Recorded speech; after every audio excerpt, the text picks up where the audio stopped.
नमस्कार, मैं अंजलि मिश्रा और स्वागत है आपका हमारे चैनल में। आपको बता दें कि किरीट सोमैया जो कि बीजेपी नेता साथ ही एक एमपी भी हैं, उन्होंने आज एक खास व्यक्ति से मुलाकात की है। जी हाँ, आपने बिल्कुल सही सुना। आपको बता दें कि वो खास व्यक्ति है शेड्यूल कास्ट कमीशन के चेयरपर्सन। आपको बता दें कि वो जो चेयरपर्सन है जिसका नाम विजय सांपला है, उन्होंने उनसे मुलाकात की दिल्ली आकर, और साथ ही साथ उन्होंने जो समीर वानखड़े उनके परिवार जो नवाब मलिक पर हैरेसमेंट का केस उन्होंने किया है उसको लेकर भी उन्होंने वार्ता की। इस दौरान चेयरपर्सन ने उन्हें बताया कि इसको लेकर वो शीघ्र ही आगे की तरफ काम करेंगे, इसको लेकर शीघ्र ही उनके तरफ से जो डिसीजन है वो लिया जाएगा। लेकिन वहाँ पर जाकर उन्हें एक और चीज़ पता चली है, वो ये पता चली कि एससी कमीशन को ये जो पूरी रिपोर्ट है, रिपोर्ट ही सौंपी नहीं गई है। जी हाँ, आपने बिल्कुल सही सुना। उन्होंने महाराष्ट्र सरकार और महाराष्ट्र की पुलिस पर भी सवाल खड़े कर दिए और कहा कि जब ये रिपोर्ट सबमिट हुई थी तो अब तक एससी कमीशन तक क्यों नहीं पहुँची है, और एससी कमीशन के पास अब तक ये सारे जो रिपोर्ट्स हैं वो क्यों नहीं आए हैं। आपको बता दें कि किरीट सोमैया वो नाम है जो कि इस पूरे मुद्दे में जो मनी लॉन्ड्रिंग का मुद्दा था और अब ये जो ड्रग का मुद्दा है, इसमें काफ़ी ज़्यादा एक एक्टिव मेंबर के तौर पर नज़र आए थे, जो कि हर जो एक इंसिडेंट हो रही थी, हर जो एक वार्ता हो रही थी, हर जो एक प्रेस कॉन्फ्रेंस हो रही थी, उस पर इन्होंने पैनी नज़र रखी हुई थी। और इस पूरे जो जो 100 करोड़ की मनी लॉन्ड्रिंग का मामला है, इसमें भी इनके कई सारे वीडियो सामने आए थे जिस पर ये बयान देते हुए नजर आए थे। और अब ये जो ड्रग का मुद्दा है, इस पर भी ये बयान देते हुए नजर आए। समीर वानखड़े को लेकर भी उन्होंने कई बार जो है ट्वीट किया हुआ है। तो ऐसे में आप कह सकते हैं कि ये अपने ट्विटर हैंडल पर काफ़ी ज़्यादा एक्टिव है। और किरीट सोमैया जो है अपने ट्विटर हैंडल के ज़रिए, अपने ट्वीट्स के ज़रिए पूरी तरीके से इससे मनी लॉन्ड्रिंग मामले में कहिए और ड्रग मामले में एक्टिव तौर पर एक एक्टिव मेंबर के तौर पर देखने के लिए मिले, जो कि हर चीज़ को लेकर ट्वीट करते हैं। अपना जो एक निजी उनका राय है, निजी राय को वो रखते हुए नजर आए। आपको बता दें कि जब अनिल देशमुख को ईडी ने समन जारी किया था और 4 समन के बाद जब Anil Deshmukh finally ED office पहुंचे थे, उस समय किरीट सोमैया जो है काफ़ी ज़्यादा वायरल हो रहे थे, क्योंकि किरीट सोमैया का उस वक्त एक ट्वीट आया था जिसमें उन्होंने कहा था कि 100 करोड़ का मामला है, तकरीबन 100 दिनों के लिए तो इन्हें रखना ही, यानी अनिल देशमुख को रखना ही चाहिए। साथ ही अनिल परब जो है उनका नाम भी कई बार जो है सामने आ रहा है। अनिल पवार को लेकर वो कई सारे कमेंट्स करते हुए नजर आ रहे हैं, कह रहे हैं कि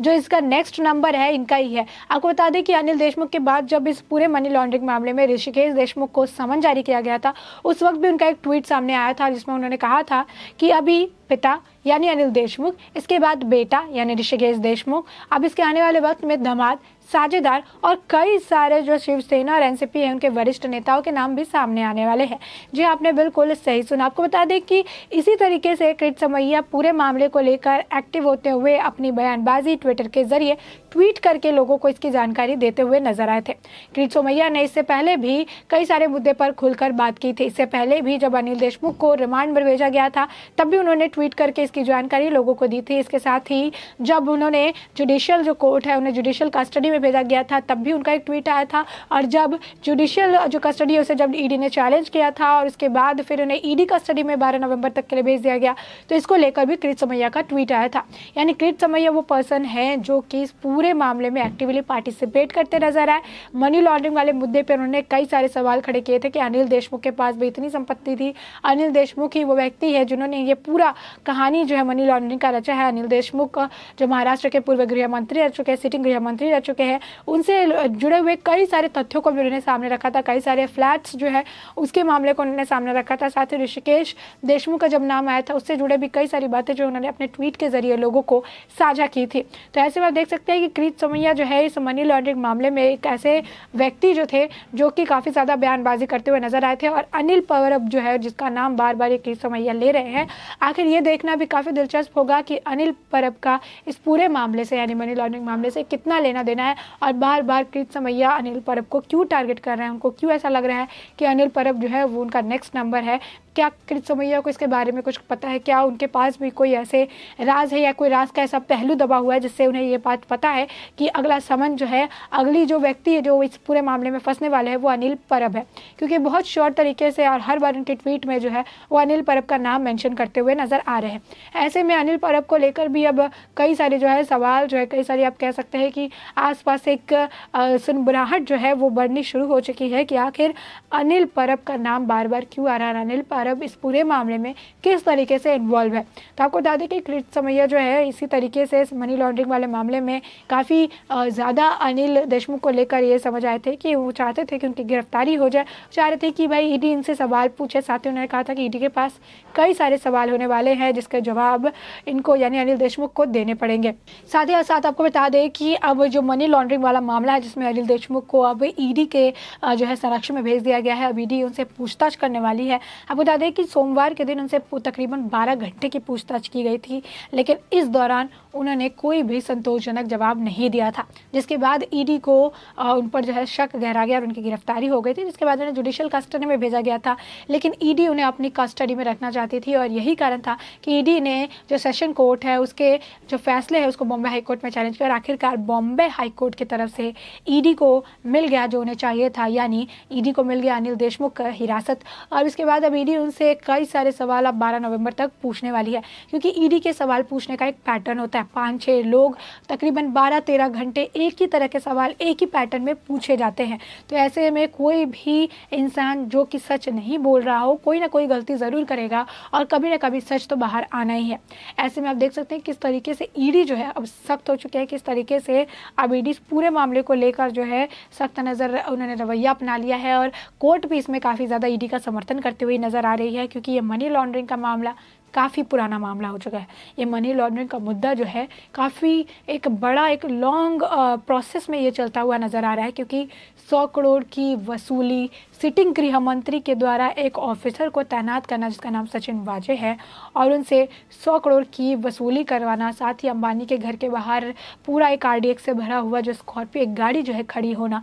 और इसकी जब जांच हो तो सचिन वाजे का नाम निकल कर सामने आना, उस वक्त के जो कमिश्नर है उनकी जो है ट्रांसफ़र करना, जो परमवीर सिंह है उनका ट्रांसफ़र करना। तो ऐसे में ये पूरा मुद्दा जो है परमवीर सिंह की एक चिट्ठी ने खोल दी थी जो उन्होंने उद्धव ठाकरे को लिखी थी और ये पूरा मामला जो है लाइट में आया था। आपको बता दें कि जैसे ये पूरा मामला रोशनी में आया था तो इसे लेकर बहुत ज़्यादा खींचतान की गई थी और ऐसे में अनिल देशमुख जो है वो गृह मंत्री थे, ऐसे में उनका नाम काफ़ी ज़्यादा उछाला गया था। ये मामला इस कदर आग की तरफ फैला था कि आखिरकार अनिल देशमुख को अपने पद से इस्तीफा भी देना पड़ गया था। तो ऐसे में आप देख सकते हैं कि किस तरीके से मनी लॉन्ड्रिंग का मामला इतना एक बड़ा मामला है और ऐसे में आपको बता दें कि इस पूरे मामले के दौरान जब ईडी ने उन्हें समन जारी किया था वो नहीं आ रहे थे। कृत समैया एक के बाद एक जो है ट्वीट कर रहे थे, ट्वीट करके वो सारी चीज़ों को बता रहे थे और साथ ही साथ कृत समैया किससे मुलाकात करने वाले हैं, किस मुद्दे पर मुलाकात करने वाले हैं, टॉपिक क्या होगा, कहाँ कौन से प्लेस पर है, कौन सा वो व्यक्ति है,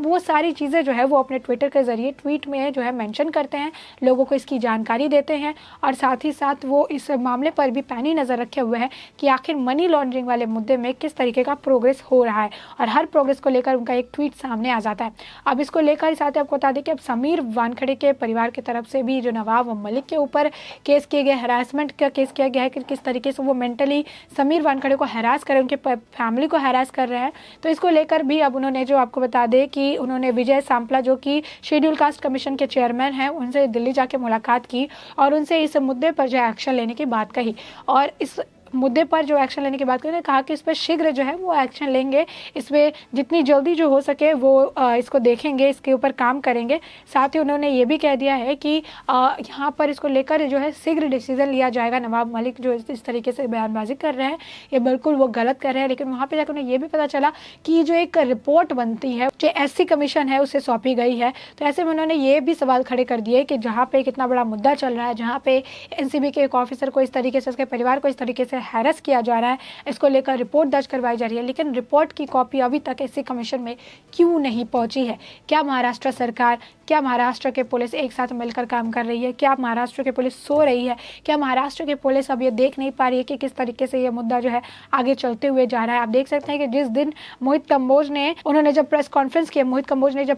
किया था तो उस दौरान भी उन्होंने महाराष्ट्र सरकार और RNCP से जुड़े हुए कई सारे सवाल, कई सारे मुद्दों को सामने रखा था, सच्चाई वो सामने लेकर आए थे और उसी वक्त जो है महाराष्ट्र की जितने भी मीडिया है उन्होंने उनका जो लाइव उस वक्त कॉन्फ्रेंस चल रहा था उसे उन्होंने कट कर दिया। एक के बाद एक चैनल ने सभी ने ने उनके जो कॉन्फ्रेंस था उसको कट किया था। उनका जो प्रेस कॉन्फ्रेंस उस वक्त चल रहा था, जो लाइव था, उसे सारे जो न्यूज़ चैनल थे महाराष्ट्र के उन्होंने कट किया था। तो ऐसे में ये एक बड़ा सवाल खड़ा हो जा रहा है कि क्या महाराष्ट्र की सरकार अब मीडिया को भी किसी कवरेज के लिए रोक रही है? पुलिस वाले भी महाराष्ट्र सरकार की उंगली पर काम कर रहे हैं। ऐसे में महाराष्ट्र सरकार से ही जुड़े हुए कई सारे भ्रष्ट नेताओं के नाम सामने आ रहे हैं। तो इस तरीके से सच्चाई कैसे उजागर होगी जब सरकार के तले ही पुलिस प्रशासन और साथ ही मीडिया, जिसे फ्रीली काम करना चाहिए, जिसे निष्पक्ष तरीके से काम करना चाहिए, वो भी जो है तले दबते हुए नजर आ रही है। तो ऐसे में किरीट सोमैया जो है सोशल मीडिया का इस्तेमाल करके लोगों को इस पूरे मुद्दे से जुड़े हुए, चाहे वो समीर वानखेड़े हो या फिर ज़्यादातर मनी लॉन्ड्रिंग वाले मुद्दे पर उनका ज़्यादा फोकस है, उससे जो है अवगत कराते रहते हैं, ट्वीट करते रहते हैं। और यही एक कारण है कि अब इस वक्त किरीट सोमैया जो है काफ़ी एक चेहरा बन चुके हैं, जिनसे लोगों को पता है कि यहाँ से कुछ ना कुछ इन्फॉर्मेशन तो निकल कर आएगी। और ये किरीट सोमैया, इनके वजह से ही अनिल परब के ऊपर अब लोगों का शक गहराता हुआ नजर आ रहा है कि आखिर अनिल परब का इस पूरे मुद्दे में क्या इनपुट है। अनिल परब इस पूरे लॉन्ड्रिंग मुद्दे, मनी लॉन्ड्रिंग मुद्दे में उनका क्या इनपुट है और वो किस तरीके से इस मामले में इन्वॉल्व है, ये तो आने वाले वक्त में इसकी जांच होगी। और ईडी 12 नवंबर तक अभी जो है इस पूरे मामले की जांच करती हुई नजर आएगी, सवाल जवाब करती नजर आएगी। और आने वाले वक्त में ये अनुमान लगाया जा रहा है कि इस मनी लॉन्ड्रिंग वाले राज से पर्दा उठेगा और कौन कौन से चेहरे इस पूरे मामले में इन्वॉल्व है, ये भी आने वाले वक्त में पता चल जाएगा। तब तक के लिए इस पूरे मामले को लेकर, मनी लॉन्ड्रिंग वाले मामले को लेकर जिस तरीके से किरीट सोमैया अब यहाँ पर सवाल खड़े करते आ रहे हैं महाराष्ट्र सरकार और वहाँ के जो महाराष्ट्र पुलिस के ऊपर, इस पर आपकी क्या राय है? हमें कमेंट सेक्शन में कमेंट करके ज़रूर बताएं।